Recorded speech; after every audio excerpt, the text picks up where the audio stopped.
সুইজারল্যান্ডে 4 দিনের সফর শেষে আজ দেশে ফিরছেন অন্তর্বর্তীকালীন সরকারের প্রধান উপদেষ্টা ডক্টর মোহাম্মদ ইউনূস। প্রধান উপদেষ্টার প্রেস উইং জানিয়েছে, সুইজারল্যান্ডের দাভোসে বিশ্ব অর্থনৈতিক ফোরামের বার্ষিক সভা এবং অন্যান্য উচ্চ পর্যায়ের পার্শ্ব ইভেন্টের সময় কমপক্ষে 47টি অনুষ্ঠানে যোগ দিয়েছেন প্রধান উপদেষ্টা। অধ্যাপক ইউনূস 4 জন সরকার বা রাষ্ট্রপ্রধান, 4 জন মন্ত্রী পর্যায়ের বিশিষ্ট ব্যক্তি, জাতিসংঘের মতো শীর্ষ সংস্থার 10 জন প্রধান নির্বাহী, 10 জন উচ্চ পর্যায়ের ব্যবসায়ী ব্যক্তিত্ব, 9টি আয়োজিত অনুষ্ঠান, 8টি মিডিয়ার সঙ্গে সম্পৃক্ততা এবং আরও 2টি অনুষ্ঠানে যোগ দেন।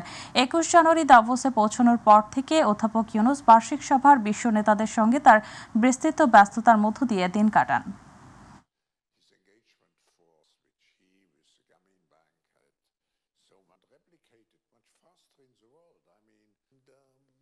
চিফ অ্যাডভাইজার প্রফেসর ইউনূসের আজকে 4র্থ দিন। আজকেও 7টা মিটিং ছিল। আমরা 3টা পর্যন্ত একটানা মিটিং হয়েছে। এটা 3টার পরে জাস্ট আগামী 2 ঘন্টার মধ্যে আমরা যাওয়ার প্রস্তুতি নিব এবং ইনশাল্লাহ আগামীকাল বিকালবেলায় আমাদের টিম দেশে পৌঁছবে।